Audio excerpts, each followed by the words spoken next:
Betty, it's morning. Yes. And what a lovely morning. Good morning. Good morning. We've talked the whole night through. Good morning. Good morning to you. Good morning. Good morning. It's great to stay up late. Good morning. Good morning to you. You know, this intro would work a lot better if we had Carla with us. Yes, it would. Then we would have me, you, and Carla. Did you send her the link at least? You know, that's something I should have done. Yeah, it's probably something you should have done while you made us wait for like an hour in the backstage. Oh, bullcrap. We were waiting an hour because you were sitting there going on and on about Zack Snyder and whatnot. I'm sorry. I was having a nice conversation with Mr. Luke here, I guess. Yeah. Yeah. Why so serious all of a sudden? Yeah, I drink that coffee. You need it. All right, I'm gonna need it clearly. Oh, It'll be one of Chris, these by the way, mornings. did you open Bloodhound yet? What? Yeah, I opened Bloodhound. I made a whole video about it. I know, I watched it. I just want to bug you. Anyway, good morning, everyone.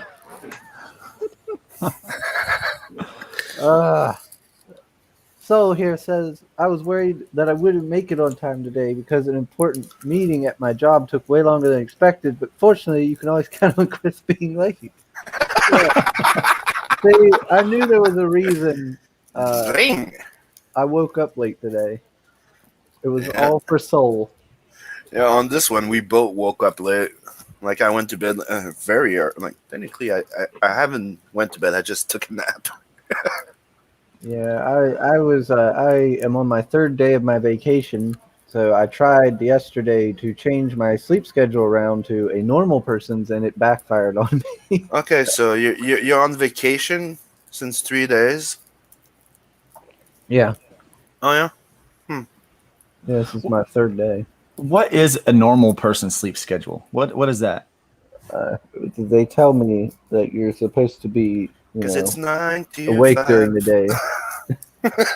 Awake during the day. And All right, yeah. And asleep at night. You know, you work from 9 to 5 and you sleep from 9 to 5. Oh, okay. Yeah, that would never work for me. Nope. No. And of course, as always, our chat co-host says, "Welcome to the Morning Roast, the show where wax on, wax off has to be performed to remove the crust under the host's eyelids." Good morning, Kristen, Luke, and Pat. You're the best around. Yep. Love you, guy. Yeah. So, to everyone who's listening and not looking, of course, as always, we have our guest, Mr. Sim, but we also have, as our special guest, Mr. Luke Stone. What do you mean I'm a guess? Oh, I'm sorry, Luke. Give me a second. No, that's okay. Yeah. Why the fuck you call me a guest guy? Because I'm half asleep. No. Say it again. And my co-host. Fine. Sim. What? Come on. You can do it. Here, my Canadian co-host with the most. There you go. There you go. Hi, Luke. Sorry about that. It's no problem. How you guys doing today? So I noticed that comment about the Karate Kid reference this morning, and I actually woke up to "You're the best around." So there you go. You're the best. Nice connect. All right. Yeah. Never gonna keep you down. Yeah. You're the best. All right. Yeah. Great song. Yeah. You know, were there any more motivational songs than what were like movie themes back in the 80s? I mean, yeah, dude. Like, Eye of the Tiger. Geesh. I mean, it's one of the things I like to do when I work. I have a playlist that's mainly some of those movies, like playlist movie theme and stuff like that from the 80s, 70s, 80s, and 90s. They're so fucking awesome. They really are. They really are. One of them is like, I'm ashamed of saying it. One of them is from Miami Vice. Fucking awesome. Yeah, it is. Oh. Yeah. Like that's like, I find like if I'm writing like a really cool scene or something, I just want to throw some of those songs up and like, yeah. Got it. You know, yeah. Another one that's great to listen to is the Transformers soundtrack. Fucking amazing metal soundtrack. If for people that don't know. In fact, I hadn't thought of that one before. Yeah. Maybe the Caddyshack soundtrack. What do you think of that one? I don't know. I would have to check it. Yeah, check that Chris, out. do you think you have the touch this morning? Oh gosh, no, Sam. Are you gonna let are you gonna let anything stand in your way? I haven't watched the Transformers movie. Are you gonna dare be the host with the most? No, I am not. Are you- energy for that?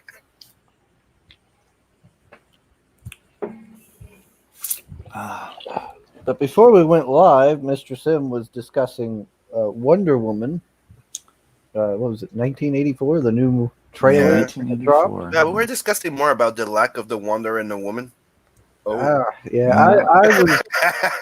I watched that trailer and I'm not into it. I didn't really like her that costume that she's wearing, the getup she wears, The gold thingy, yeah. Yeah, it looked awkward. Like the worst thing is that it's based on the Kingdom Come full armor that she has, like the exoskeleton thing. Yeah, and they could not even do her right. Like they fucking hid all skin, and she's supposed to have the American flag in that costume somewhere, and it's not even there. Yeah. Now, I'm probably most disturbed by the idea that Kristen Wiig is Cheetah. yeah. And I mean, nothing against Kristen Wiig, but you know, I've been wrong before about certain castings. You know, they surprised me. I think she got casted because she looks like the director. Did you ever see the director? No, I haven't seen that. Dude, the first thing when the movie started, I'm like, is that the director playing in the movie? Then I check and no, it's not, but she looks like her. You know those feminists, they have that little fetish, right? I guess, yeah. If you look at Marvel, like you have that girl writing a new character, she looks like her. Yeah. Everybody's doing the cosplay type of projection. But everybody does that. Everybody does that on one particular kind of side of things. They put themselves into their books. And like basically it's so they're taking a character that is not them and they're trying to make it them. And it's ridiculous. That's like for my money, I think that's the highest form of arrogance that you can do. Yeah, that's such a narcissist move. Yeah. But the CG on Cheetah did not look very good. No, it did not look very good at all. And I was like, this is a multi-billion-dollar movie. I mean, the cats look better, and cats are made to be sexy for furries. Do we understand? Oh my gosh! So I watched Cats. They don't look badass, but it looks better made. That's what better. Yeah, I watched Cats, and not the whole thing. My wife and my kids were watching the movie, with the CG and stuff, and I came in at the end, and I was like, "What am I watching?" Like it is. Number one, it's how did that stay on Broadway for so long? It was terrible. And I know that's probably very unpopular with some people, but send all emails to Kino Subway. But no, couldn't stand it. I was like, this is stupid. But they were all like, this is really weird. And I'm like, yeah, it's pretty bad. But the CG in it was, ugh. I've never I remember seeing Cats when I was a kid, right? Because it was something that they made us do when they came in Montreal, right? Like the school, they would bring us to go see it. Yeah, they like to show us like those big theater thing, right? Yeah. Mm-hmm. So I went to see it, and I don't remember it being that sexy or overly sexualized. It was more about like you were there and you knew you were seeing people in costume, but you were under the idea that they were playing cats. Yeah. Like they were trying to pretend that we were watching a cartoon, like like the what's the name of one of the big cat movie there? Heathcliff. Yeah, Heathcliff or anything like you're going to see like an animated movie. That's what you had the idea. Yeah. The Misfits, the Miscats, whatever. Like you had the bunch of cats. The Aristocats. Yeah, thank you. Yeah, the Aristocats. Yeah. So it's like you're watching that, but in theater. So you're gonna see people dressed in cats. That's how I saw it, right? But as soon as I saw that fucking thing, and I'm like, whoa, this is not it. This is something else, and everything is like overly sexualized. And it's like I'm watching strippers pretending to be cats. Well, yeah, they do that now. They over-sexualize everything. Like everything is over-sexualized. No, yeah, but they don't. They sexualize everything, and it's like Yeah. We cannot sexy up anything. That's what I'm saying. Like sexualize mean, we can put something sexy half naked doesn't mean they're sexualized. Like Wonder Woman having a costume that shows half her, her legs and shit like that, makes her look sexy, right? Yeah. Doesn't make her sexualized in a way. True. But so right now they're going, we don't want sexy. Don't give us pretty and sexy. But everything has to be about sex, though. Yeah. Well, I think they've taken the whole idea of sex sells way too far. Way too far. Yeah. But that's just me. And all that, because we weren't talking about Wonder Woman, because we started talking about the Snyder Cut, and Chris doesn't like the Snyder Cut. He's a hater. I don't like the Wonder Woman movie either. I'm with Sim on this one. I think the Snyder Cut looks really good, but but we did find out that we disagree on something. I actually think that the new Batman trailer looked pretty neat. I like the visual. I like the aesthetic of it. That guy looks like he's the emo Spider-Man, and Batman looks like shit. Yeah. So when I first saw the trailer, I knew Robert Pattinson was supposed to be in it, or Pattinson was supposed to be in it, and I couldn't. I was like, when did Tobey Maguire? I know, right? get cast in here. It was like the emo Toby. Dude, that's Toby. Yeah. It's like, hey, You gonna cry? It's like Peter became Bruce. Well, you've got I did not know Bruce Wayne listened to Cradle of Filth, so I mean. Yeah, right. And dude, he doesn't look the part at all. Like, he doesn't look tough. He looks emo as hell. And I'm sorry, he probably should have just not been a bitch and go train a bit. Maybe it would have looked meaner. I don't know. I don't know, but I like the idea that it's going back to the detective stuff. So that's kind of neat. Yeah, that is the thing I like too. Yeah. I like that stuff a lot. So, which is kind of neat. I agree with that. I like the whole detective, going back to the aspects of him being a detective first and foremost, things like that. But the rest of it just didn't impress me or excite me. Yeah. Well, Dark Side. Dark Side, yeah. Dark Side. Was he even in the movie? No. Like he was supposed to be in there, but they replaced him by Steppenwolf. Yeah, I was that big fight scene in Justice League there. That was Steppenwolf and everything. Yeah. That's Dark Side. Oh yeah, really? Yeah. So the Snyder Cut's going to be way better, way because better. that scene where they fight with the old gods and stuff like that, right? Was actually like in the movie. You just see it as a flashback, right? Mm-hmm. Well, in the actual movie, there's actual dialogues in there. It's an actual part in the scene of the movie, and yeah. So I like the old god stuff. That's that was kind of Jack Kirby's big thing. He's doing all that stuff. Darkseid's one of his guys. So yeah, I'm a big Kirby fan. Me too. Soul says he's not happy with the casting choice for the Batman either, but the trailer was fine. Yep.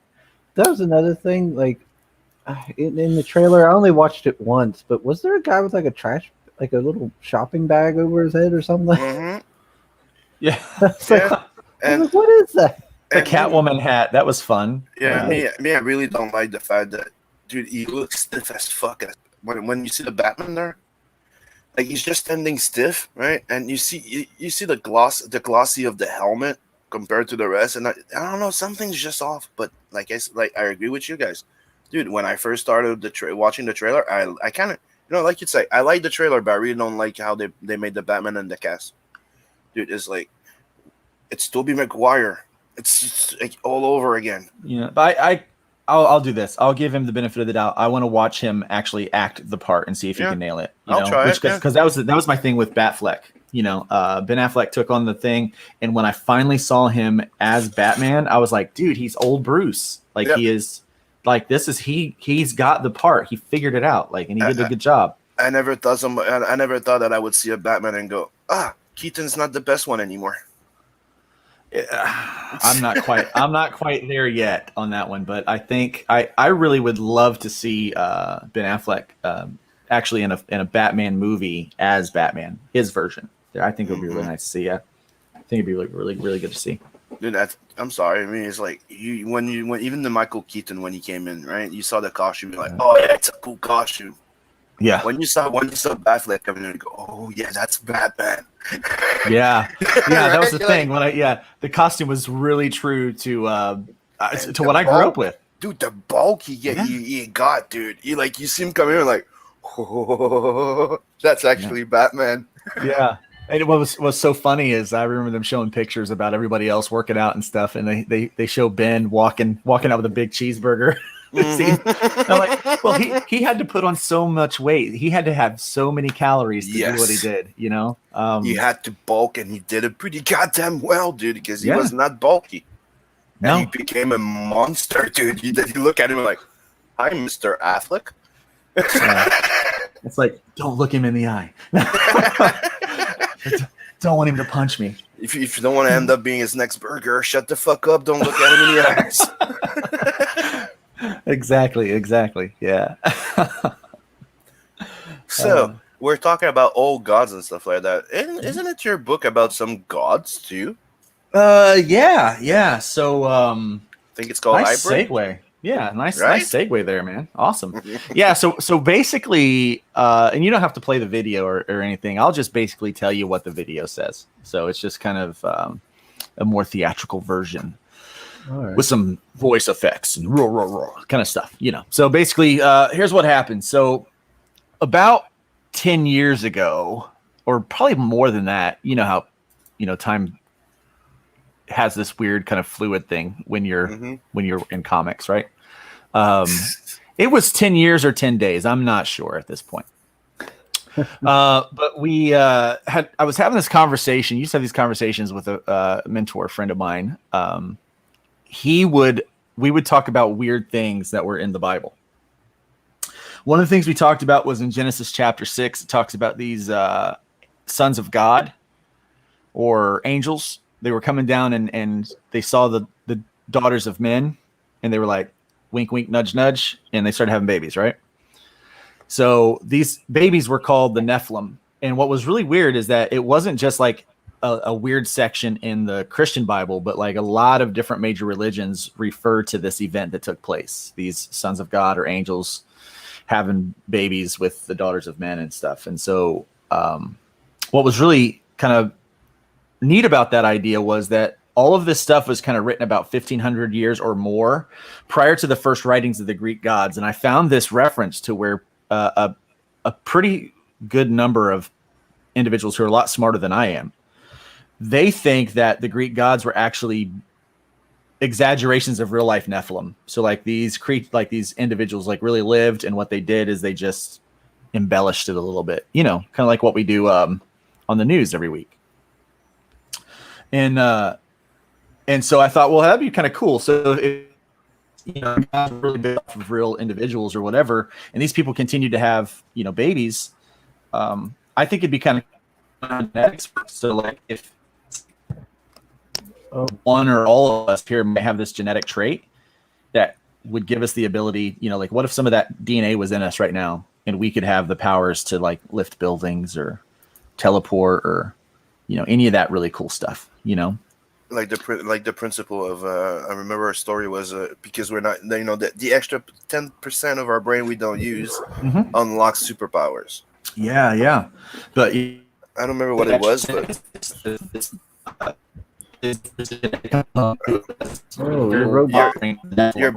you're botting out a bit. Yeah, like what if we're the ancestors of the Greek gods? You're roboting pretty hard, Luke. That's what I'm trying. To. Yep, you're back. You were saying like they were.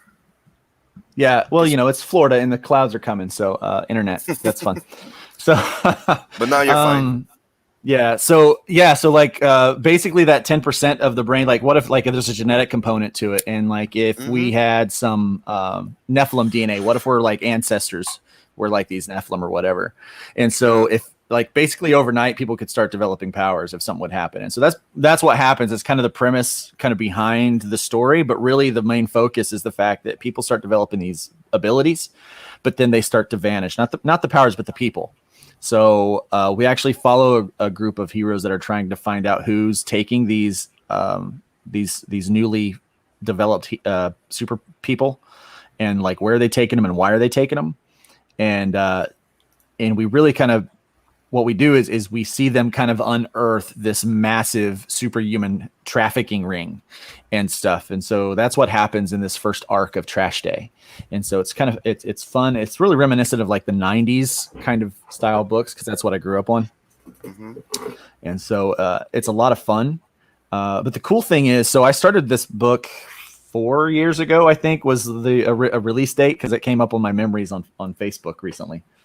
So like 4 years ago, it came up on my, it came out on a release. And so it was the first book that I had ever drawn digitally. And it was the first book that I had ever written.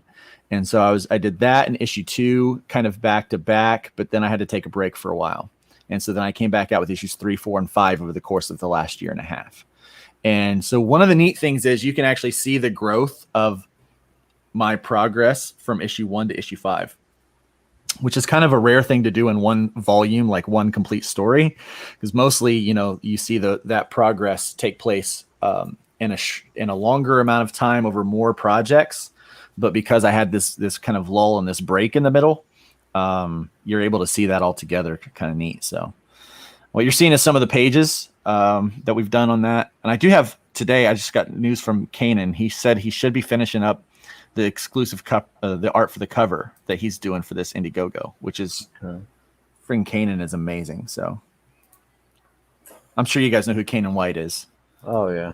I have no idea. You don't really? Yeah. Sure. You should Google him. He's pretty good. I don't know. Hold on. My kid just walked in. So. Yeah, I like the the basis in like mythology. I always like stories like that. Yeah. Well, we're doing some cool stuff with that too. I say we, I mean me and my multiple personalities. So we are doing some really cool stuff with that. So all of this like stuff about ancient aliens, you've probably watched that show once or twice, right? Like seen some of those references. Yeah, well, cool. As I started researching the whole Nephilim and things like that, it started tying into like Mount Olympus, Atlantis, and like alien references and hieroglyphics and all of this weird stuff all tying in. So I was like, wow, there's a thread that you can kind of make it all work together. And that's what I'm doing in this book. So it's got some reality and some fiction to it. So it's cool. There's something cool about the Nephilim. They're flexible. You can have fun with. That's why there's I introduced one in Blood Hunt. Yeah. He's a cab driver. Yeah, so they're a lot of fun. And I'm getting ready to unlock new. So every week I'm going to unlock new perks and new tiers, which is it's a trick that I learned while I was running all these. This is kind of my first major Indiegogo project. Normally I would run a cleanup on Indiegogo and just have some stuff run on in demand. And I would run, my main thing would be a Kickstarter. But I recently came out as Comicsgate. So that was just a couple weeks ago, actually. And so I had planned to run the Indiegogo already. It was already in the works and planned. I was going to do Indiegogo first, and then I was going to run over to Kickstarter. And I think I'm just going to run the Indiegogo. And so I upped what I needed to be able to really do all the printing and things that I want to do with this project. And so this is my first major thing that I'm doing.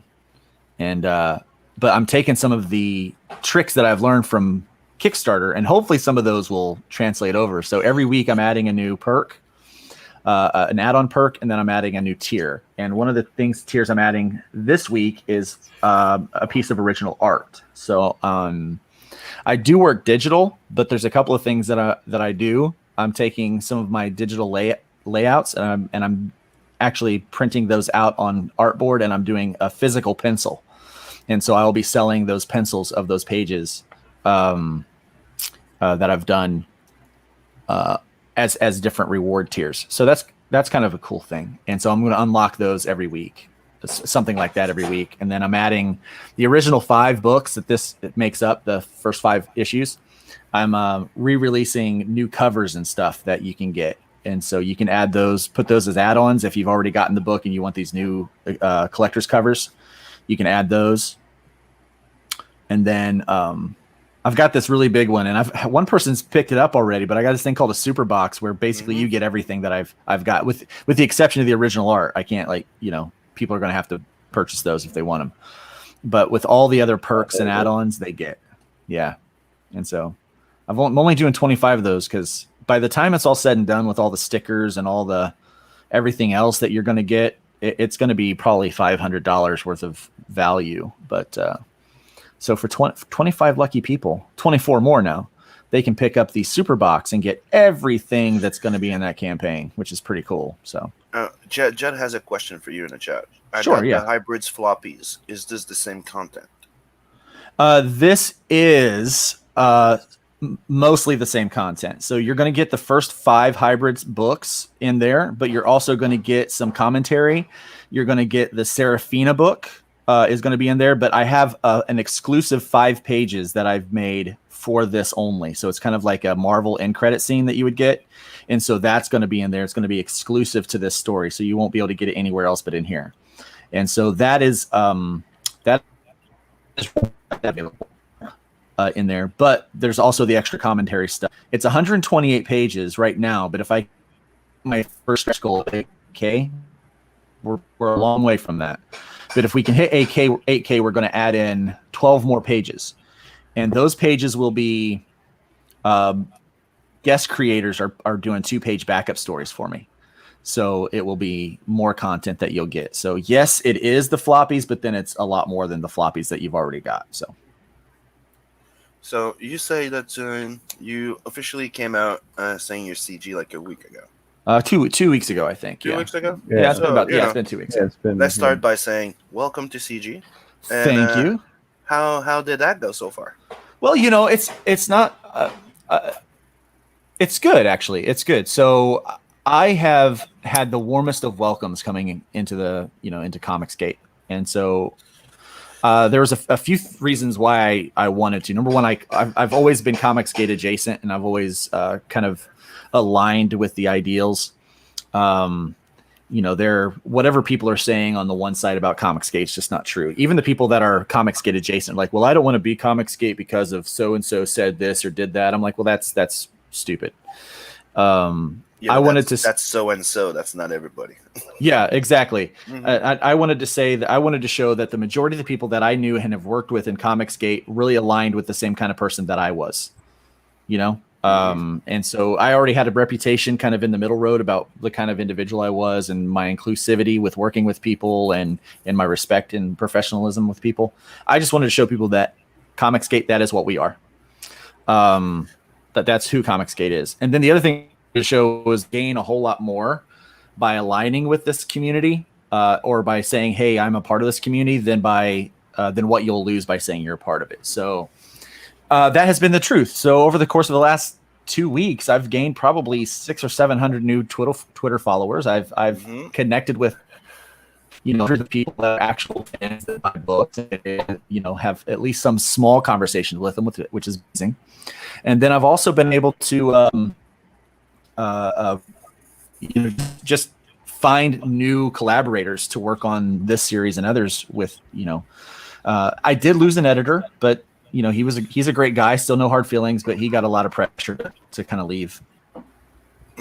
Okay. You have Hatch going there, asking you to pass the test of CG, and it's yeah. Can you say hi, Comicsgate? Hi, Comicsgate. There you go. See? It's not that hard. He's not going through to hell. Did you get leprosy? Ooh. Did you get leprosy? I didn't get leprosy, but I did. Apparently, I became a Nazi. Oh yeah, they're like, oh, and now you're a Nazi. I actually had a conversation with someone. They're like, I did not know that you were a Nazi. I'm like, I'm not a Nazi. What are you talking about? Well, your new ideals with I'm like, I don't have new ideals. It's the same ideals before. I'm the exact same person I was yesterday before I came out Comicsgate. It's like I'm the exact same person. I was one of the organizers of something called Montreal Fantasticon here. I had like two partners, right? Yeah. And we were doing the thing, and we did it for like 3 years or something like that. And one of the last one after I, came out as Comicsgate.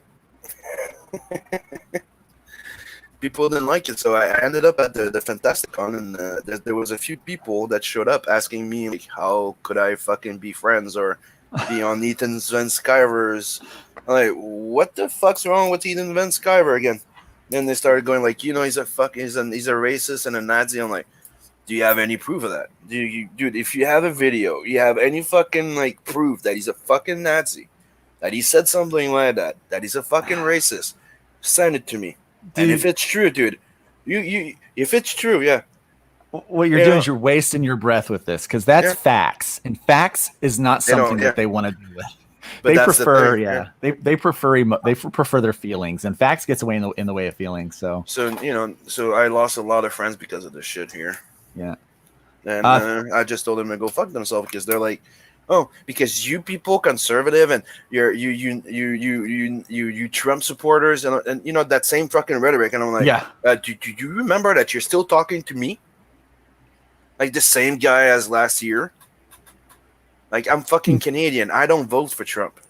But to be honest, if I would have been in the States, there's no fucking way I would have voted for Hillary. Oh, see, that's the problem. Like, how could we have voted for Hillary? Mm-hmm. Yeah, That's the thing. So it's like, just because you disagree with them, you're like an enemy now. You're like, dude, we were friends. The fuck? I thought we could have a conversation here about this shit. Nope. But as a thing, yeah. Even the friends that you thought would be,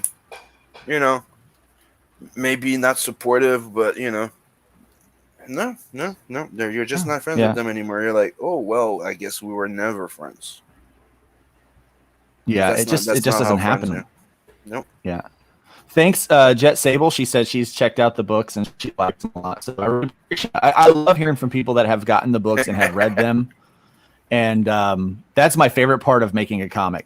All the other stuff aside, it's fun to create, it's fun to write, it's fun to do all those things. But when I can tell the story and someone connects with it and they like it, man, I love hearing about that.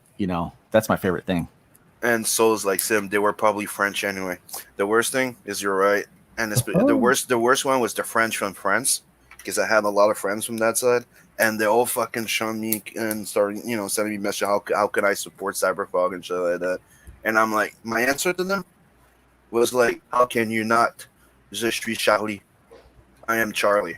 Oh, dude, they hated the fuck out of me because of that one. Like, do you remember that one? And I got kicked out of all their fucking groups, and my account got blocked twice, dude, on Facebook. I got banned for like 2 weeks. Twice. Sam, look. I got a banner now. Look at that. Oh, that's fucking sweet, dude. I put a banner down. So you're actually doing something on the show. Yeah, look at that. Look at me. Just look at what you've accomplished. I've done so much today. I feel good. I'm going back to bed now. Yeah. Like the day is won. There's nothing else to do. That is new today. I'm good. Yeah. Oh my. What's this role playing game? Oh yeah. So I'm working with this guy who's developed a bunch of role playing games. And am I still coming through okay? I know the clouds are coming in. I don't know. Okay. You are. We'll let you know if you say if you hear robots, mean you're roboting. Okay. All right. So I've been working with this guy who's been developing role playing games for a while, and I said, hey, I want to develop a role playing game for the Hybrids universe. And so he went through everything and just ingested everything he could, and he's developed a role playing game. And so the main manual is almost done, but the quick play that he developed as a tester is finished. And so we're putting that ready for print. If we can hit the 10K, everybody gets the role-playing game, the quick play. And it unlocks where you can buy extra copies. Because the way that's supposed to work out is like, let's say the three of us are here playing all at once. We each have our copy because there's pre-made characters and stuff in there. But next year when we release the full player's manual, you're going to be able to create your own hybrid from scratch, which is... I'm telling you, it's way cool. So basically, you're going to be able to do for you what I do when I create the characters. I have rules in my head for how the characters are created, and so you're going to be able to do that. And so that's a really awesome thing, because the next thing I'm doing is looking for animators. I want to turn this thing into a couple of shorts that will go that I can share on all the social media stuff, share it like it's hot. Yeah, you can. That's my Go next thing. here. And Yeah, I like this, but I do not see a drawn end here. A little I don't know. disappointed. I had that song in my head. What's that? Had some hot stuff, baby, this evening. What? Sam, what are you what? going about? I don't know. You said hot stuff, and I'm like, hot stuff, baby, this evening. Go get the book. Hatch says that he will be backing on the next paycheck. That's good. Hail Hatch. Is payday like on Fridays for you guys or something? Or it's Thursdays? What is it here? Is it Saturday for us? I don't know. I don't know. I'm asking because I had a lot of people like when my campaign was running, right? They're like, when I was closing, go, can you wait till payday Friday? I'm like, what? Friday's Friday? Here it's Thursdays. Yeah. Yeah, it's just Yeah. Friday. Hey, I think Yeah. it's Thursday. So yeah, we get paid one day before you guys. So okay. well, it depends here. Some places here pay on Thursday, and then some people pay on the 15th and the 30th of every month. So there's kind of weird pay scales here. It's all different. Yeah, I'm trying to remember. I think what was it? Walmart was every 2 weeks, but I think it was on Thursdays. But I can't remember. I don't know. I direct deposit my stuff. Fair enough. I was just curious. It's like another thing I think is weird. So when I'm talking with some guys and they're talking about Sunday church, dude. Sunday church. It's something that's been dead here for like 30 years. Nobody goes to church here. It's like hearing something like, did I go back in time? We do church every Sunday. Well, actually, that's kind of like my main gig. Actually, I call it a gig. It's not a gig. It's a calling. Yeah, but here it's a cultural thing with the church thing. Yeah. So to me, it's just like, oh, that's still a thing. Yeah. I feel like, I love CG because of this, dude. It's international, and you get Yeah, connect with all kinds of people. Yeah, and you the differences and stuff like that. They're fun. They're actually fun. So said earlier here. He says maybe turn the cam off when not on screen. Yeah, I did that, and it's the storms rolling in, is what it is. If it gets real bad, I can try to move over to the hot spot and back out and come back in. But yeah, but you ain't wrong because one of the things that they do, it's StreamYard takes a lot on your bandwidth. Yeah, if you're running the camera at the same time, it takes double. Yeah. So you ain't wrong. Like if you're starting to have issue like on other shows or this, you just cut your cam.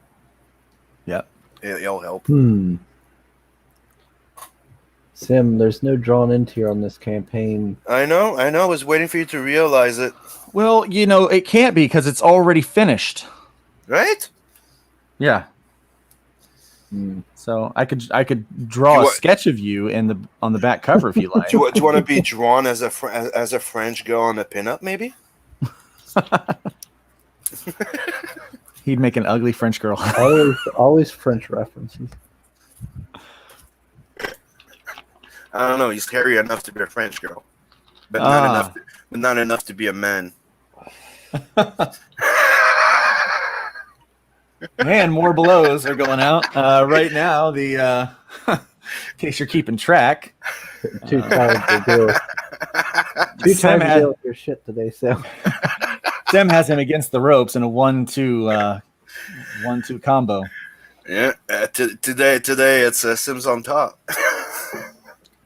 Whoa, Is Sam. that some weird innuendo right there? That's, What? Over the top? Ah, damn it. Oh, okay, I got. You guys are pros.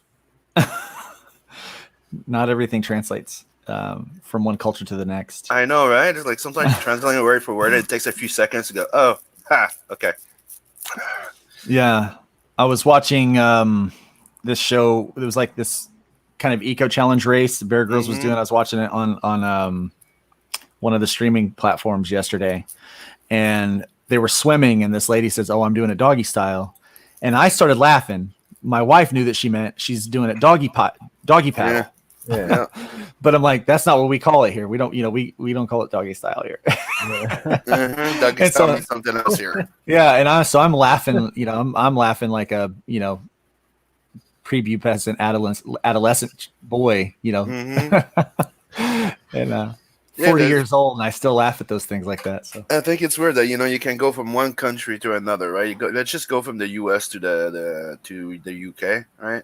Same fucking language, right? They don't use it the same way, but the same word would mean something different in one side. oh yeah, like I have a British friend, and he was talking, like a rubber, like they wanted to borrow Yeah. a rubber, and that's I'm like, that's not something you share, and they're like, no, like, but it was an eraser. He meant an eraser. Yeah. And he told me once, keep your pecker up, and I'm like, there's a pill for that. He's like, no, keep your pecker up. It means keep your chin up. It's like, and so these kind of weird things where you just don't really you don't realize how different some of the language and stuff can be, but it's pretty Yeah. fun. Yeah. It's one of the things that I get shaken up, not surprised with often. Mm-hmm. Like you're having a conversation, you say something, somebody understands something different. Oh, that's weird. Or you an expression, and I'm like, what the hell are you talking about? Now, speaking of international, we are doing international shipping for this thing. Nice little segue, but Yeah. there we go. You got international shipping, and and I read properly, you're giving extra little gifts to them. Yeah.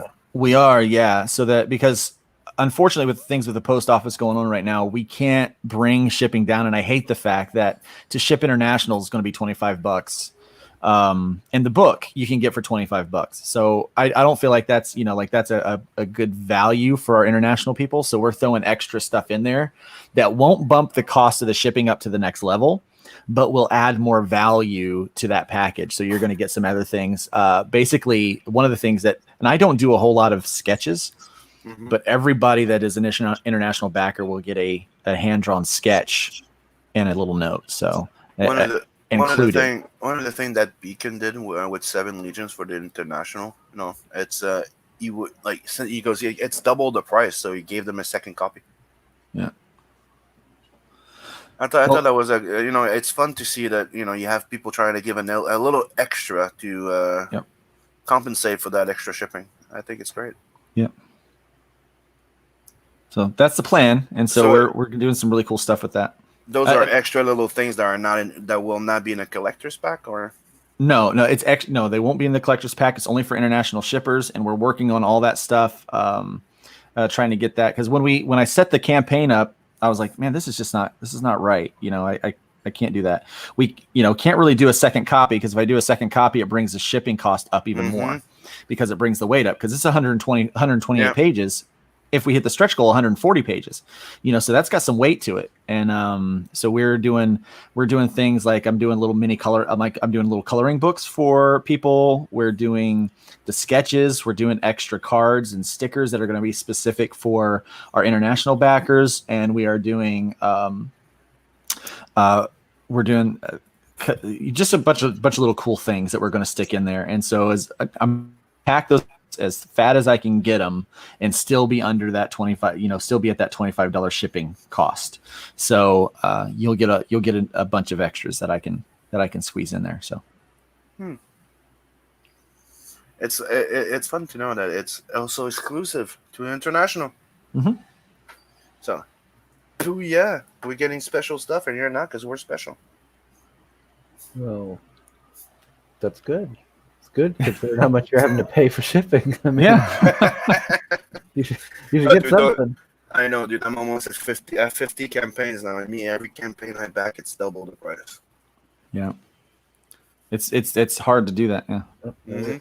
But But dude, is a top bear. that's why I keep telling people. I'm like, if I back your book, it's because I really want that book, or I really like you. Here's what You know, I've learned. Paying $60 for a $25 book. Sure, yeah. Well, here's what I've learned in doing like campaigns and stuff for 4 years now. And doing 5 different books just for this series, not including the other ones, is that people will back the creator just as much as they will the project sometimes. Yeah. And so, Yeah. Sometimes it's the book. Sometimes it's the creator that people support. Yeah.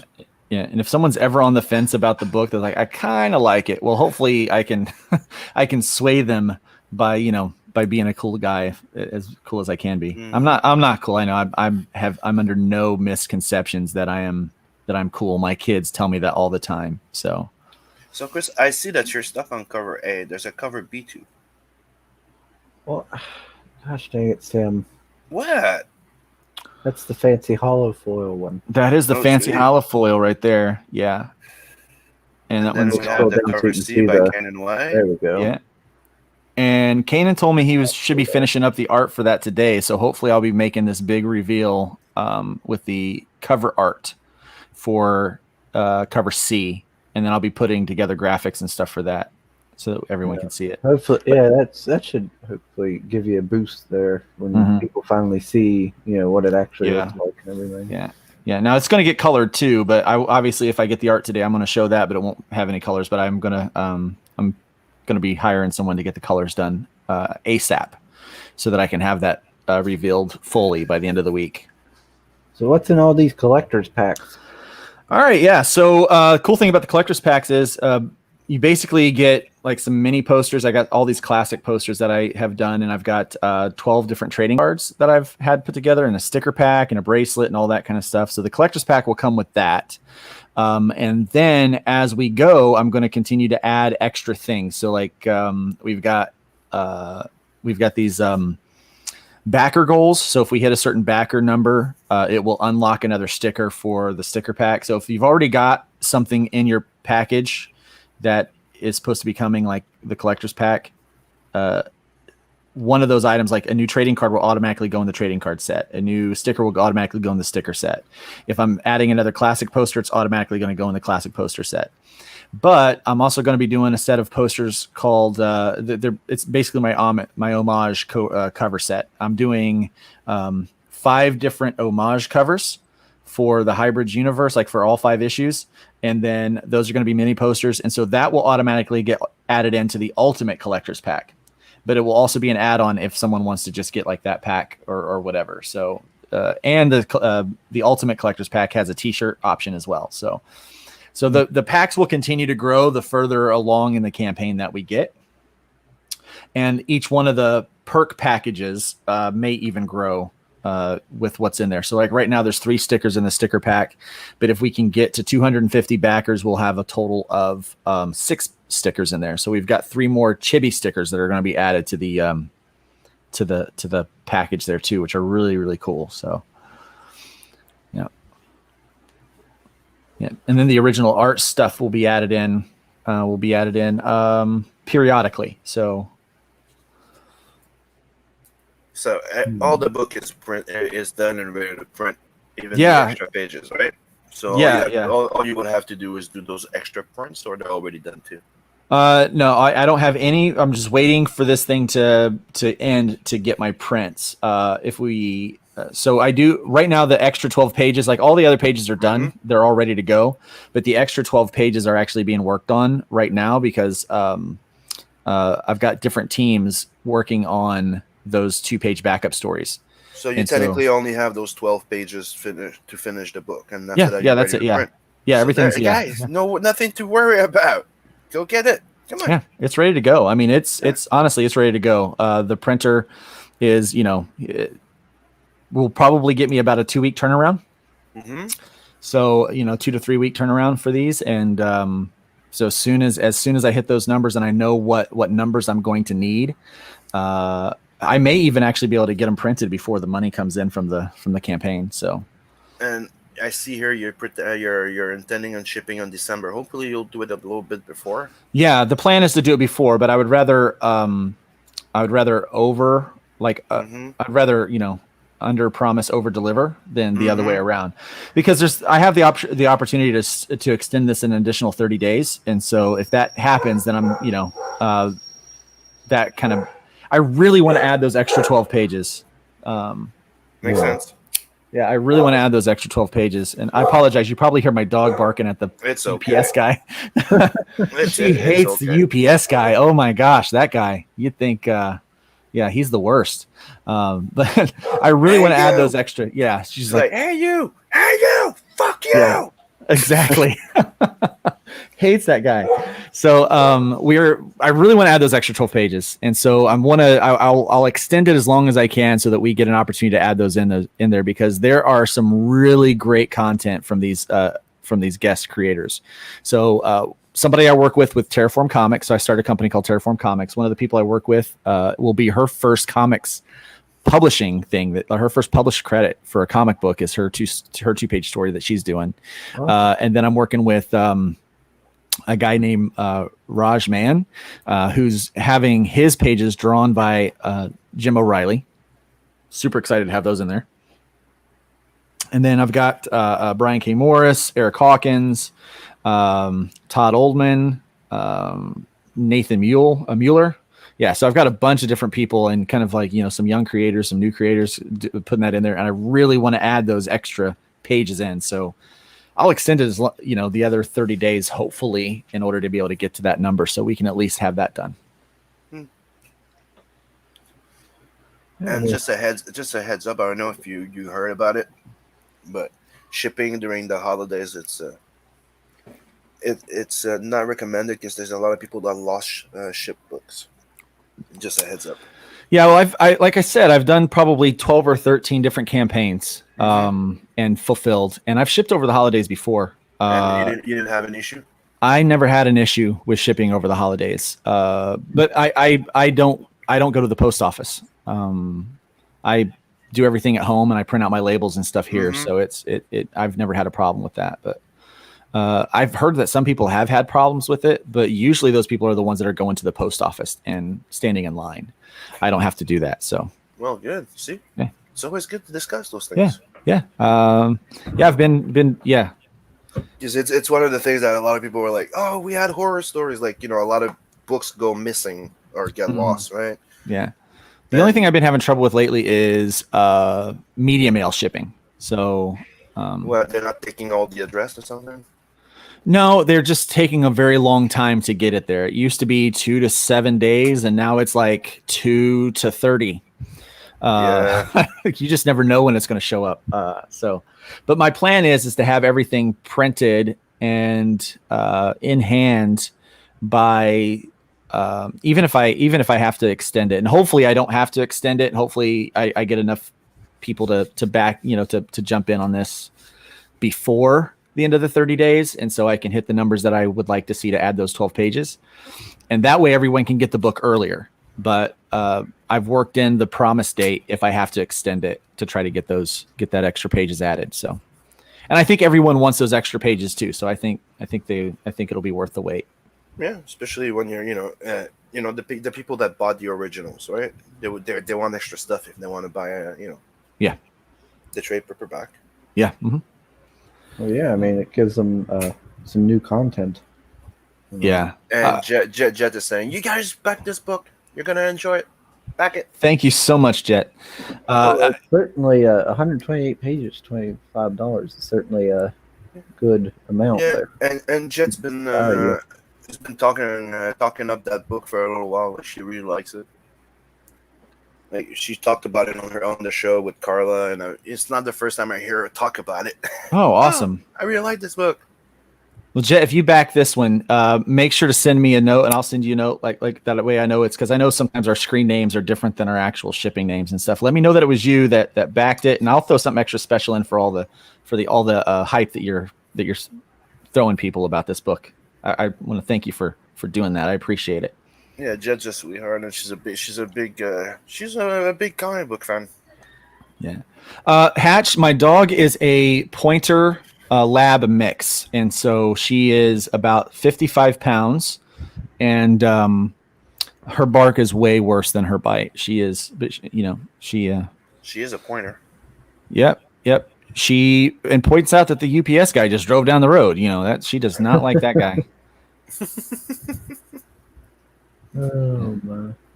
That we also have a blue car. Like, our neighbor has a blue car right across the street, and she hates the blue car. I always know when he's coming home because she does the same thing. It's like, we've been here for a year and a half. The same blue car has been there every day for a year and a half. She just goes nuts, absolute nuts. We always had Shar-Peis But we also had like an Alaska Malamute. We had a husky. But our Shar-Peis, we had one I called Beefcake, and I named him Beefcake when I was younger.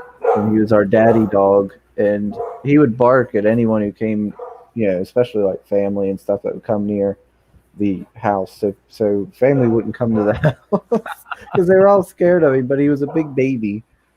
He would sit there as soon as you got close to him. He'd sit down and be like wagging his tail, wanting you to pet him. But he would bark, when you were coming around. And I loved that dog. I was like, "Thank you, dog. You're keeping everybody away, so I don't have to deal with them." This dog is crazy. She clocks out at like 9 o'clock at night. That's when you want her to alert if someone's coming up, right? So the other night it was like 11:30 at night here, and we had JA as the Jacksonville Electric and something or whatever, right? It stands for something, but they do all of the utilities.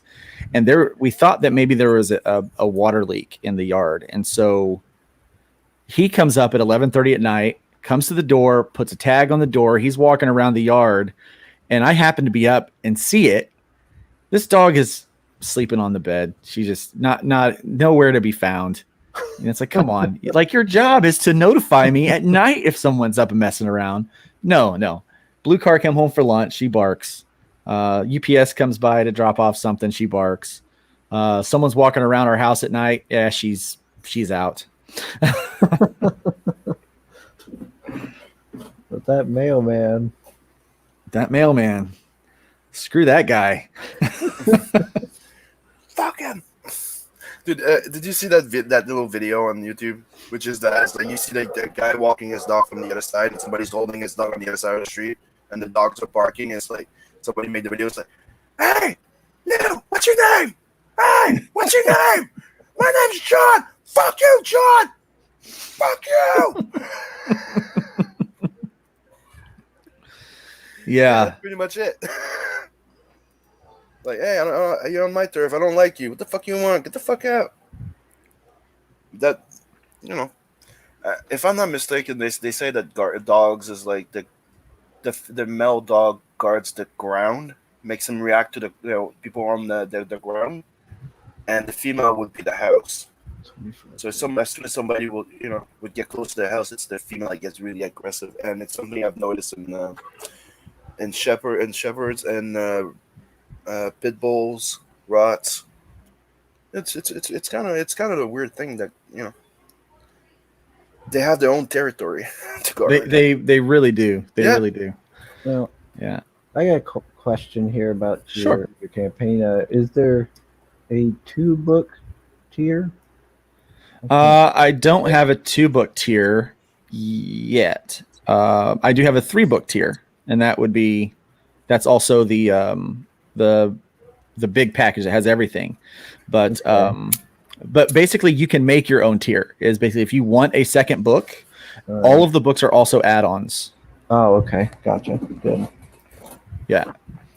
So yeah, I tried to do it that way to where you can kind of make your own tier. If you just wanted to jump in at the, one and you wanted to add a cover of the other one and you wanted to kind of make your own stuff, there's the ability to do all that. So yeah, everything is available. I will be backing at least one copy before the campaign ends, I'm sure. Because 128 pages, $25, that's good value. And I always like books that takes like Greek mythology and stuff and incorporates it in. Well, I certainly appreciate that. Yeah, my goal is I have these dollar amount goals, but like really my big hope is to be able to get the book into as many people's hands as possible this go around, and being able to do that with a complete volume is it's a little easier than it was with the floppies. But anyone who backed the floppies, they kind of got a lot of these people have been with me for a while, so it's nice. But my hope here is to be able to grab in some new readers along this new journey, especially with the whole being out CG thing too. So it's given me a more opportunity to talk with more of the fans that are really kind of into what we're doing. And the fun thing is, I found out that most of the people that got into the hybrids books were already CG. Like I thought that I had about 25%, but it turned out that the majority of my fan base was already kind of in that camp already. And so the book was kind of, you know, without even realizing it, was really kind of geared towards the taste of the Comicsgate audience. And so I hope to be able to share it with even more people now. But. Yeah, I mean, a lot of CG is very, you know, obviously very heavy into crowdfunders, but then also we're not exclusive to CG. Most of us, Yeah. you know, it's just, you know, like I've said before, to me, you know, I follow the old, I guess now it's considered the old, you know, value of CG, which was, you know, just good customer service and don't put political propaganda in there. And that was it. Everything else was just noise. Mm-hmm.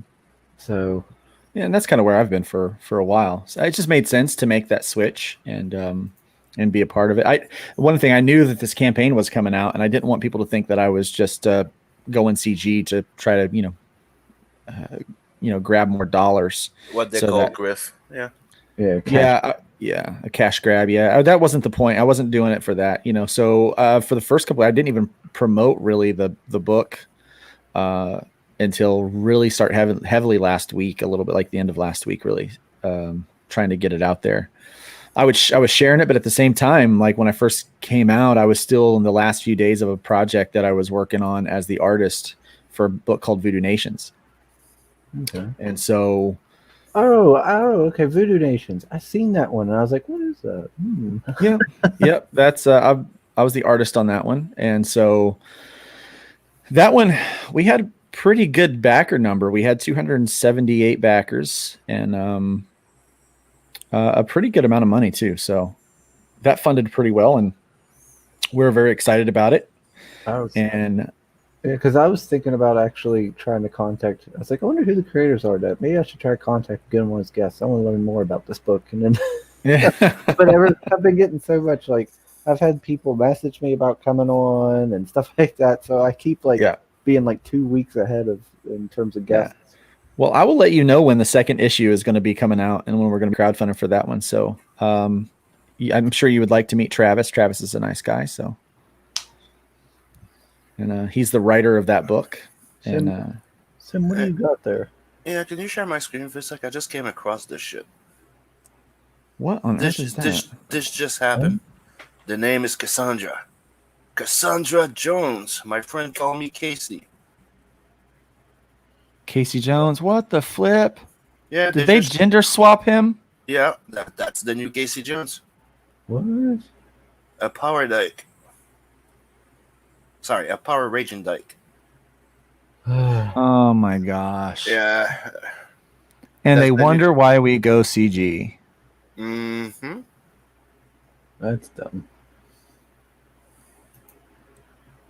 Oh my goodness. I've been waiting for a while to show you this. I saw this and all the life left my heart. Yeah. I agree, Soul.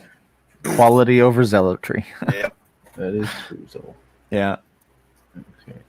No. They made Casey Jones a chick. Oh, since I'm over here like, what?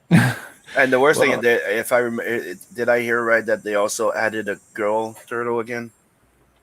Yeah, they keep trying that. They keep trying that, and it's never really worked out well because it doesn't make sense how they would bring that in there, with the brothers, unless they gender swap one of the four. Now what's the plan with the Casey Jones and April O'Neil love interest thing? Are they gonna? They're gonna make them lesbian. Why do you think she looks like a power dyke? So by the way, Wonder Woman's a lesbian now too. By the way, in comics. Oy. Yeah, because, obviously she comes from an island of women, right? So they must all be. I quit honestly paying. I quit caring about like Marvel and DC a long time ago. Oh, me too. I just like to try and keep track of the artists or the creators that I might like. I would still buy like a Snyder and Capullo type of team up just to check it out. But No, Yeah. I stay away from those comics, I- dude. I care so Yeah. much about continuity and lore that I get so frustrated with them. I can't. Like they just keep messing with everything and changing everything, and But no, it's all the characters are not different. They're all the same. It's like you could just change their costumes at this point, and there will be another character. yeah. And that's what they seem to be wanted to do, which is stupid. Batman is not Superman. There's a reason why they're different. Different people don't react the same way to different things, right? Well, you see, there's a rule when you're writing, and I don't know that it's a hard and fast rule, but it's definitely something that you need to keep in mind when you're developing characters. You can have 5% character development or character growth at any one point in time. And that is believable because they need to still remain mostly what you remember them to be. What they're doing is they're like changing like 25, 30, 40% of who these characters are, and they're no longer recognizable. And Exactly. and I think that's why that's one of the rules that I try to work in with the hybrid story is I've got a lot of characters in there, and so I try to progress the characters, but 5% at a time. Yeah, Donatella. But yeah, so I try to progress the characters a little bit at a time, so that they are still the same character, but yet they have some growth. I don't think they'll do it to Donatello.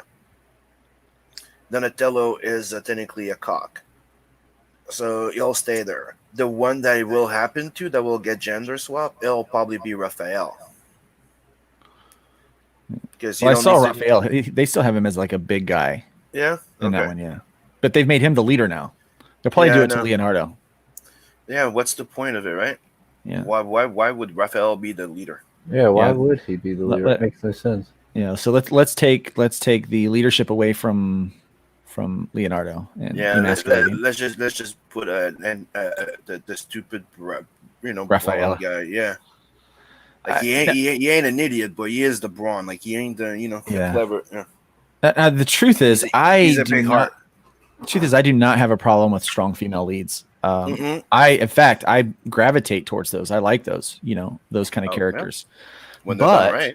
Yeah, when they're done right. And the problem is, it's forced in a Yeah, lot but of these right- cases. Right now, the only way that they know how to highlight a strong female character, right, it's by dumbing down everybody around them. Yeah, And or this is stupid. Just just go like with Wonder Woman with a lot of the other characters. Put badass guys around her and write her right in it. That yes, she can fit in it. Not dumb down everybody so she's the fucking Mary Sue of the fucking lot. yeah. Or the Well, mummy. Right? Yeah. The other thing they do is they over masculinate. Is that a word? It is now. Yeah. They over masculinate these women. Yeah, You they know, write they- them as men, yeah. Yeah, they write them as men, and they have man characteristics or they have, man behaviors or mannerisms. And like, no, that's not a strong female lead. That's It's not a strong female lead. They all write them just being defiant. They're just defiant people. So that's all where you're getting. It's like a defiant teenager. I think for a guy who, has a strong wife and a strong daughter who I'm trying to teach, how to be the protagonist in her own story. I find it incredibly offensive that if you're going to be a strong woman, this is how you have to be. Like, let's, it's Yeah. That's I'm just saying, bad. and some guys are like, dude, because you're a guy. I'm like, dude, I have kids. Yeah, you have boys. I got 2 girls, too. Yeah. And it's the main reason why it's pissing me off. Come on, you no. Yeah. Exactly. I don't know what to say else than you don't want that for your girls, right? Yeah. I don't want that for my girls. Nope. For my girl, I only have one. Mm-hmm. Oh, Jezebel's a big time backer. She's up to 183. Yeah. Wow. She's 183. I know. I think she's the backer 183. No, it's how many she's up to. Really?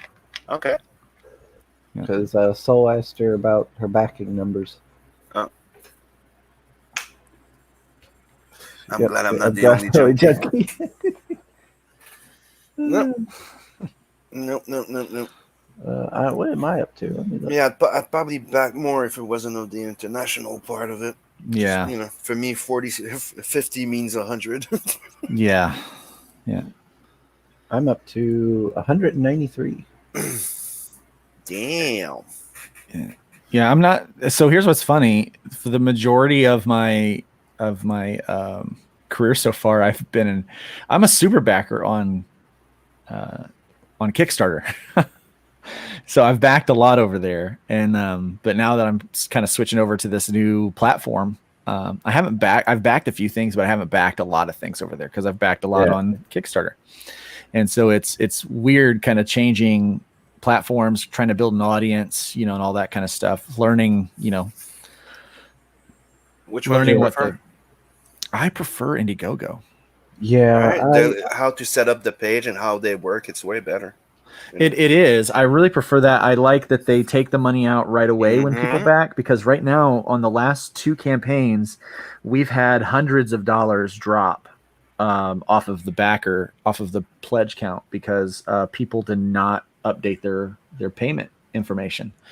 And so, yeah, these people are big time backers and they back a lot, but it still counts them as a backer even if their money doesn't go through. Which is ridiculous, which is totally ridiculous. And so it happens a lot on Kickstarter. It's one of the stupidest things that they did. Yeah. So that's what I like about that. I like the secret perks because I create secret perks and stuff for people, and or like, if I'll go on a show and somebody says, hey, can we do a special secret perk for our fans? I'll do that.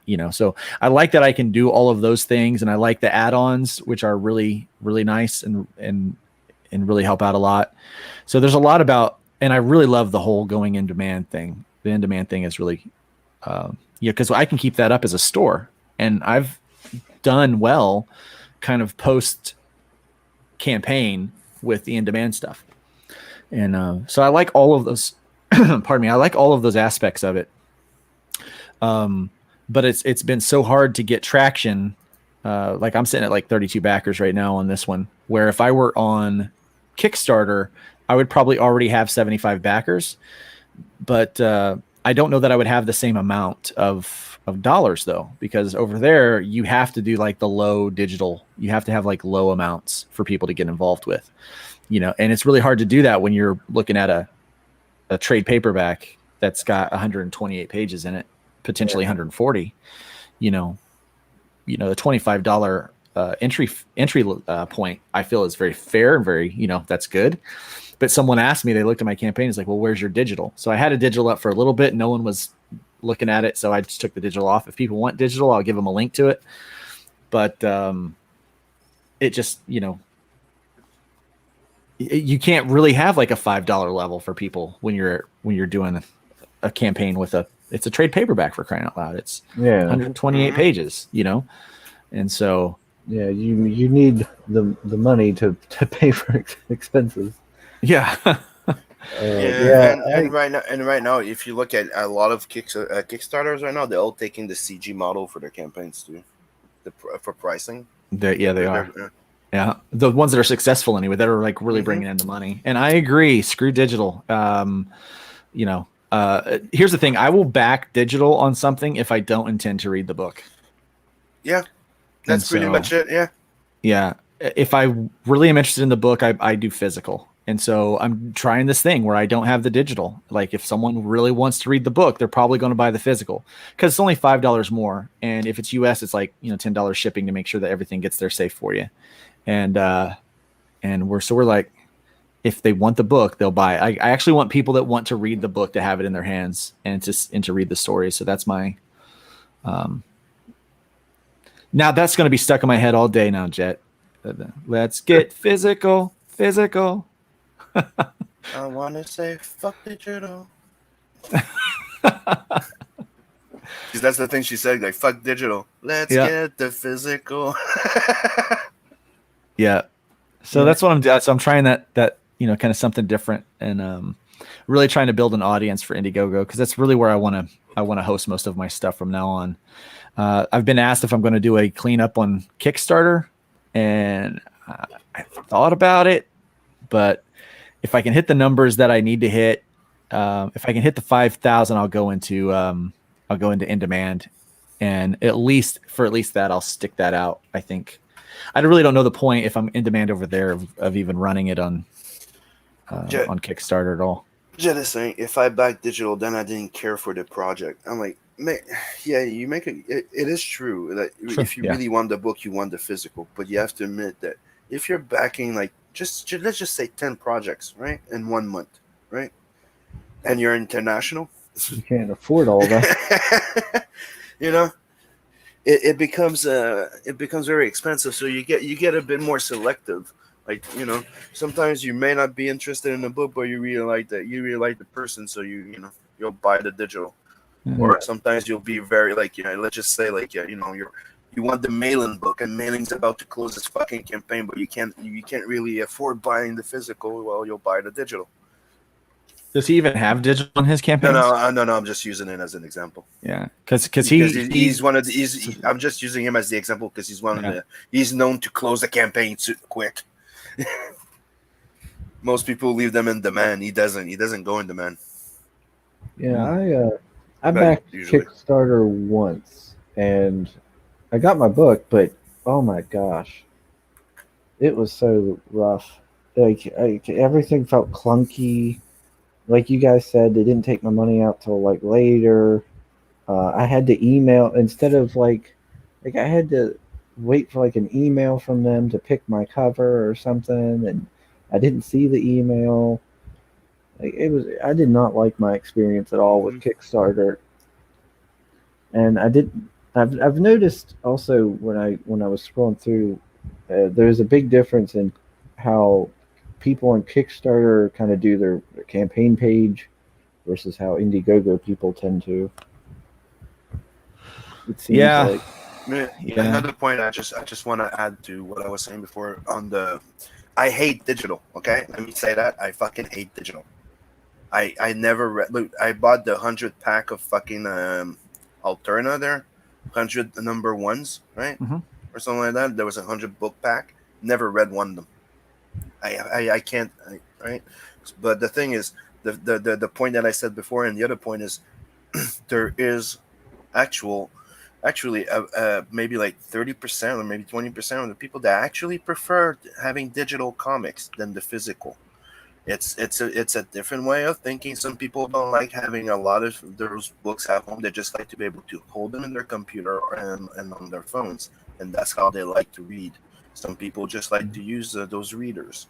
So I just think that you cannot ignore a clientele if it exists. Like if there's a demand, you should not ignore it, right? Now, my reasoning is also the fact that you should not sell a fucking digital book for like $2-5. You should offer it. Just take away the money of the printing. So take off $5 from the selling point of the book, and there's your digital. Like that, it gives an incentive to the people that are like, okay, I'll put $20 in there, right? But I really, really fucking like it. It's an extra 25 plus an extra $5 plus shipping. I get the book. It's like it's an in between, right? Yeah. And I think that's the best option for it. Like right now, I'm saying that, and I still don't have a fucking digital tier on my campaign launching in 3 days. Yeah. Well, some people think that digital is the kiss of death on some things, and it might be. But if you're looking for backer count, like that was the thing. We had 278 backers, and we had 3 digital tiers, and the majority of those people were in digital tiers. You get some. And me, I know it happened to me. And I'm sure I'm not the only one, but there's people coming in and buying the digital and the physical. I have to agree. Like if you put your digital tier at a really low price, I think one of the things that I'll probably do in the future is put digital on our website, for the Terraform Comics stuff. So that way people can still get the digital if they want. But they don't have to do it during the campaign. The campaign will be really for the physicals and things like that. So, and that way, if people are going to the website to buy it, they're going to get it at. They're going to get it so that they can read it. But it's also going to be a lot of other factors will go into why we would do it that way.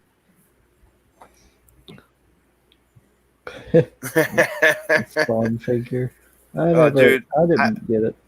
I did was get it. tempted. I was tempted. I clicked on it. I went, and he was charging like $60 to ship to Canada. Ooh. And I'm like, oh, fuck you. How much was it to get the figure? I did back it. Yeah. I'm not sure. Was it expensive? I think it was 50, 60. I'm not sure. Oh yeah, I wouldn't have bought it. I'm not that excited about Spawn figures, I guess. I wanted it, but you get the price. You see the price, and you're like, oh, fuck that. But I still don't understand why a guy like him would fucking do a Kickstarter. It makes no fucking point. He's a fucking multimillionaire. Yeah. I guess just Well, to it was get very as much successful. money as he can. Oh, dude, the only reason he did it, it's one simple. He wanted to be known as the top guy. It's like when he bought that 300 home Yeah, run it's a- baseball. publicity. It's a Yeah. publicity. It's a publicity stunt. And Yeah. it right before Spawn 300 came out, and as soon as it got funded, he was already in the Forbes and every other little magazine and newspaper about he's the king of Kickstarter crowdfunding now, the new king of crowdfunding on Kickstarter. Yeah. So you went in, you fucking like dominated Polito and everybody on Indiegogo. Right. Yeah, it came with a comic too, apparently. Now Jim Lee left DC, according to what I heard. So if he does a crowdfund comics, I'm guessing he's probably gonna beat the fuck out of him. Yeah. Yeah. And the whole Hopefully mess he at will, DC. because I'd be curious. Mm-hmm. Yeah. Did I read that the new CEO or the new editor in chief already? Already what? You bought it out. That's why. You already what? Resigned or stepped away. Oh no, I didn't hear about that. that. Wow. Yeah, that didn't take long. Yeah. It's a dumpster fire over there. Yeah, like I think it was a refresh to refresh the IP for the upcoming movie. Yeah, it was probably to build some hype to get more investors for the movie, because that's what he's been trying to do for the last 3 years, trying to get investors to invest in him producing the movie because he wants to be the director of it. Yeah. I like the old movie. I like that. That was fun. The end is shit. Though. Mm. They ran out of money, dude. It shows. Yeah. Like the movie's good. It's like, oh, hell of shit, and the ending is a bit cookie cut, you could say. Unsatisfying, you could say. All right. That's most movies these days for me. Unsatisfying. Unsatisfying.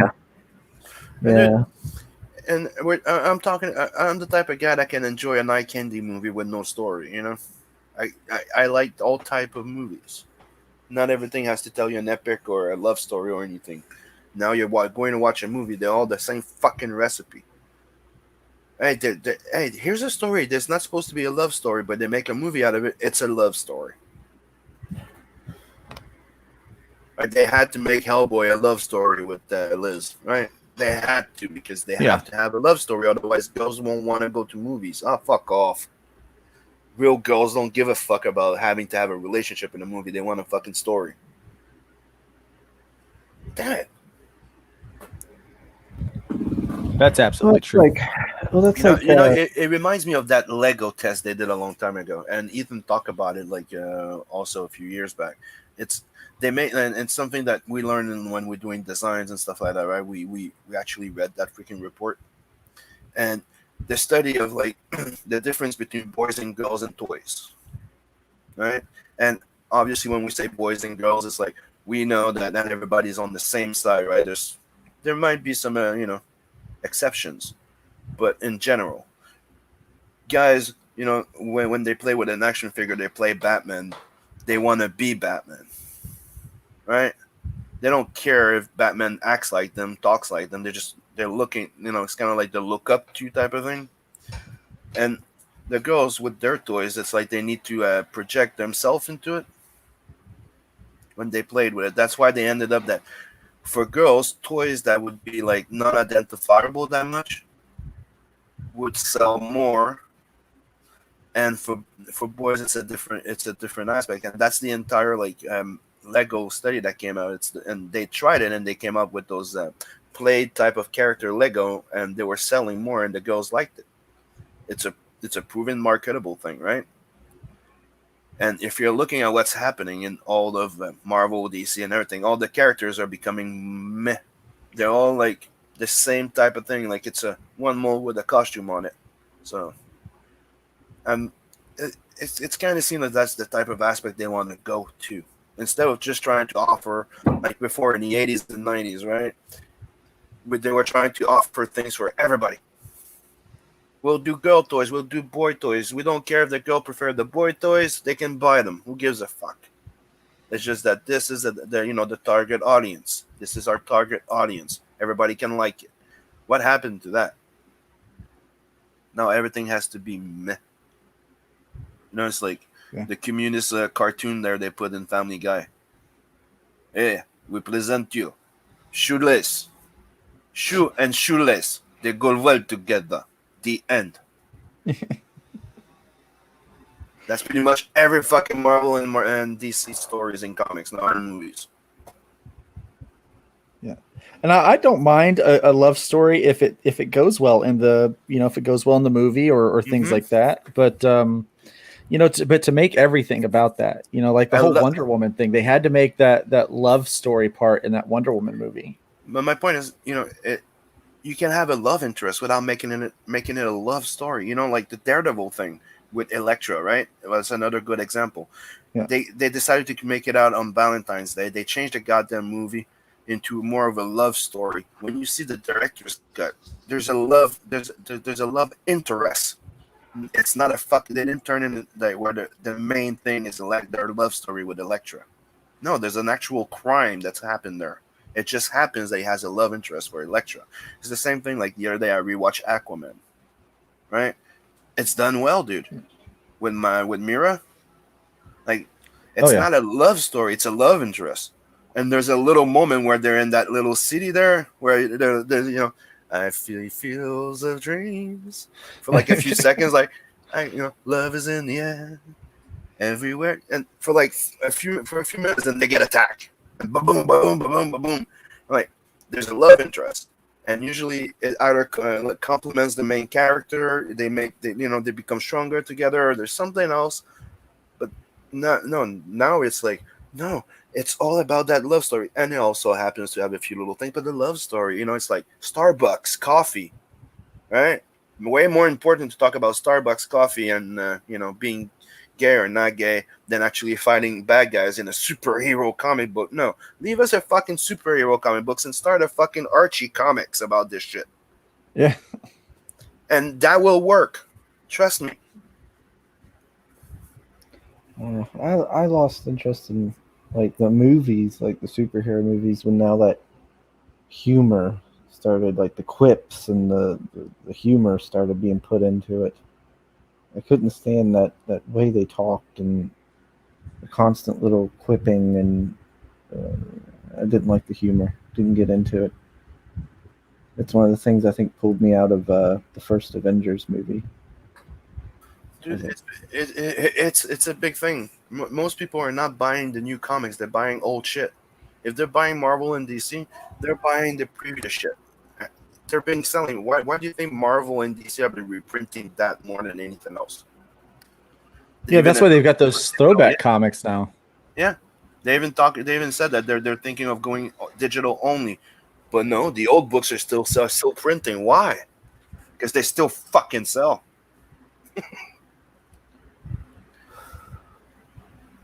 Dude, look at all the great omnibus there. They even invested, like the Thor thing that I just bought, right?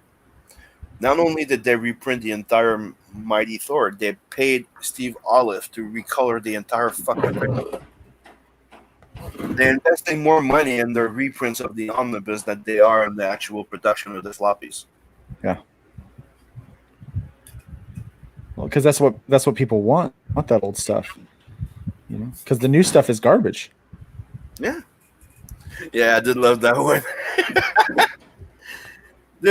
I rewatched it the second time the other day, and that movie was freaking great. And if you try and keep it like relative to the Justice League that was released, it makes no sense. It just makes no sense that he comes in full fucking armor, and then you go to Aquaman and he has to earn it. It makes no fucking sense. But Snyder cut makes sense. Yeah.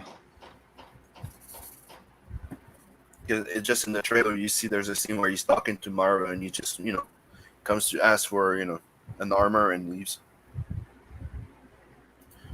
They didn't explain that in Justice League. It just comes in and he's already Arthur, King of Atlantis. And how did that happen? Doesn't even fit with Aquaman. No, it doesn't. No, and even in the movie Aquaman, they actually specify that it's after Justice League. He goes, "You've defeated Steppenwolf." And you're like, okay, hold on, that makes no sense now. So the Aquaman is actually made to fit with the Snyder cut. So that's why, what's his name, Momoa? He was one of the first actor to fucking go out going, "We want the Snyder cut." He's been one of the first actor going live on streams and everywhere asking for this cut to be released. And then you had Cavill joining him, and then it went, and now the entire team is back. And I love Man of Steel. What am I going to say? I know it's a popular idea, but hey. Thank you, Red. Man of Steel wasn't that bad. No, Yeah. I like it a lot. It's like I said yesterday to one of my friends, I'm like, in retrospect, right? I look at that movie. I really liked it. I just don't like the fact that, one, it's not Lois Lane. Two, how the death of the father thing is stupid, right? The point that they always did in comics and in the old movie was the fact that it was a death that he was powerless to save him from. Like it's like a disease. It's something that he cannot help. Not that his dad's like, "No, don't." That's fucking stupid. Now, that said, if you go back to the old movies, because people do that all the time, the old movies were better. I'm sorry, I like the old movies, but there's a lot more stupid shit in those movies than in that one that I don't like. Like Superman having powers that he doesn't really have. He can rebuild a brick wall by looking at it. They can levitate by pointing at people. Here's the thing. Well, in order for a lot of this stuff to work, they have to make the main heroes morons. Yeah. And that's what they're doing. They're making them idiots, and we're just supposed to buy it. Oh, and if we don't like it, somehow it's our fault. Maybe that's why I love Man of Steel, because for once you weren't getting the I make a joke about it, but like the Mary Sue version of Superman. Because Superman used to always come in as the perfect guy, trying No, they came in and they actually showed you the growth of a man into Superman. You understand what I mean? Like you see him going from a kid going through kid stuff, teenager going through teenager stuff. Then you see him growing as a man, exploring, trying to help, learning that sometimes you help people and you're not really helping them. All those type of things in life, right? Those rite of passage and stuff like that, until he becomes Superman. So when I watch the Man of Steel thing, I see the storytelling there, the layout of a king, the growth of a king. Somebody that tried something, that tried to lead, that tried to this, that tried to that, and the building of a man, of the iconic Superman, right? The guy that has strong will. Why? Because dude, he failed before. Nobody's fucking perfect. For somebody to be this straight arrow, he did something, he fucked up a few times, and he learned throughout the way to him to be this fucking stubborn and set on his goal. And that's what I love about Man of Steel. Yeah, I love Jet's take on that. So yeah, I have this rule. I don't care who or what is between your legs. Yeah. And we don't care who you want to fuck. Like, concentrate your fucking story on this. Like,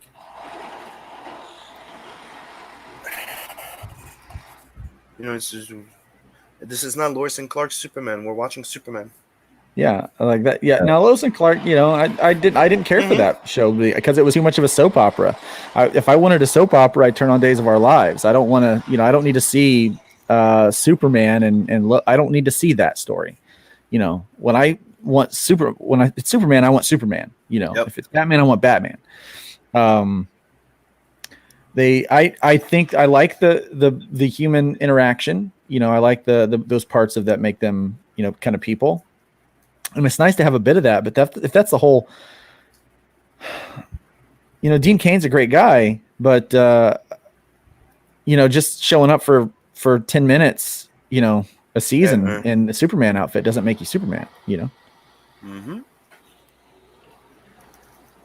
It's like that, you know, that forgotten Superman Reborn there. Everybody knows it exists, but nobody actually acknowledges it. And they tried so much to just reproduce the old magic of the movies, and they failed like hell. Remember Superman Reborn? What was it? Superman Return. Superman Return. The goddamn movie that nobody liked. Yeah, that was pretty bad. And Superman has a baby for somehow after leaving for almost 10 years. Oh yeah, I think that was actually the last Superman movie I watched. I think if that's the one you're talking about, I remember. Yeah, I think I remember he's gone for a while or something, and Comes back, and Lois Lane had a baby. And... I think at the end he fights like Lex Luthor. Mm-hmm. I don't know. There was like no action in the movie. I was like, super it's a prison fight. You get shoved in the back by kryptonite too, like a fucking prison thing. Yeah, I was like, God, this is boring and lame. That's all I can think of. I was like, that movie was very disappointing. And then you're gonna tell me that's better than Men of Steel, Scotsman? Sorry. Yeah, I think that was after that. I watched that movie. I was like, I haven't watched a single Superman movie since. I was like, I'm done. Yeah, it was shit. So enough talking about shit, and go back to God's Book there by Luke, which is not shit, which is a great looking book. And Jet said she loves it. So you should definitely listen to Jet. She knows what she's talking about. Here's Don't believe me. Listen to the experts. Yep, the buyers knows. Yeah. I want to show you something, Sim. Go right ahead. It's some sort of it's a wrestling clip here I just seen a little bit ago. Mm-hmm. I don't think there's anything here with the audio. I'm gonna leave the audio off. There is apparently Ronald McDonald coming to the rescue. Really? It just shows his face in the dude. Oh, that's what? He's coming to save him from the girl? Or apparently not, because now he's trying to shove the girl. What the fuck? Yeah, I'm like, what? Counter, and then he just throws him down, and then like what? And it starts like, what on earth? What the fuck is that? No, this is real. It's not fake at all. Dude, it's really like Amory type of fake at this point, wrestling like that. From what I've seen,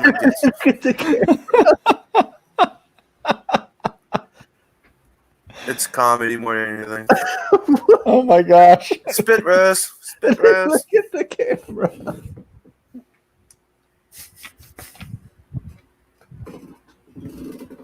I don't even know what's going on. They're all just trying to hide behind the girl. I'm like, no, get him away. Oh my word. Kayfabe is dead. Oh god. Oh my gosh. What the fuck?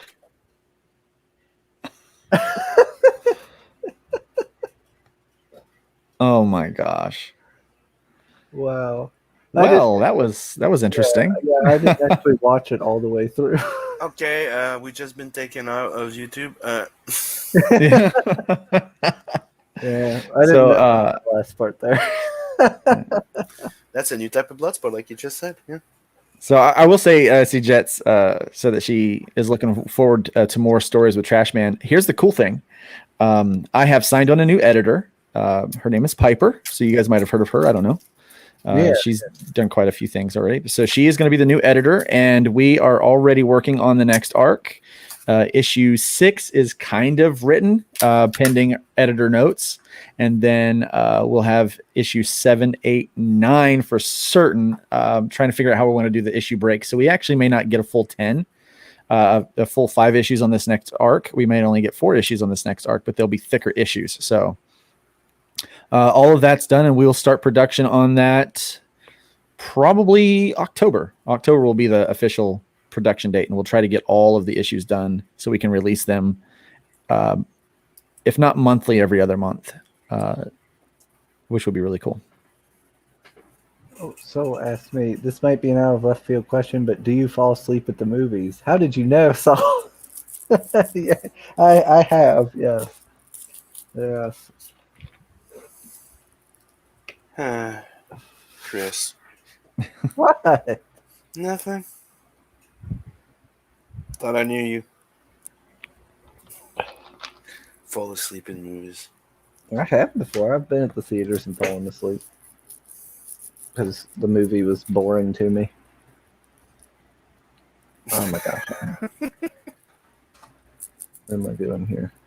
I don't know, but we're hitting the 1 hour and 40 minutes. So Yeah, I need to start wrapping it up, don't I? Yep, you do. Might be a good idea.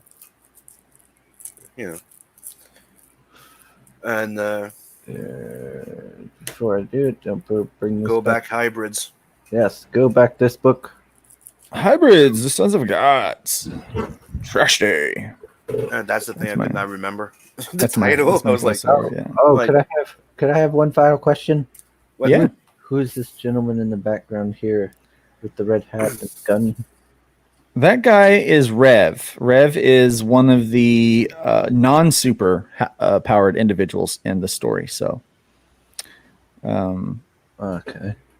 I just Yeah. wanted to know if he reminded me of Chuck Norris. Chuck Norris, yeah. Chuck might have been a little bit of the inspiration behind Rev. I'm not going to say. I will neither confirm nor deny that. But yeah, do go back this way. I like the value you're getting in it. Like 128 pages for $25. That's always promising. I like the whole Greek mythology kind of influences the Nephilim there as well. It looks promising. I will be backing it here before the campaign ends myself. Awesome.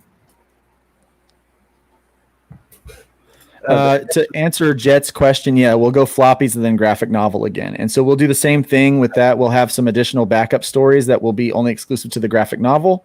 And then also some insider information that will,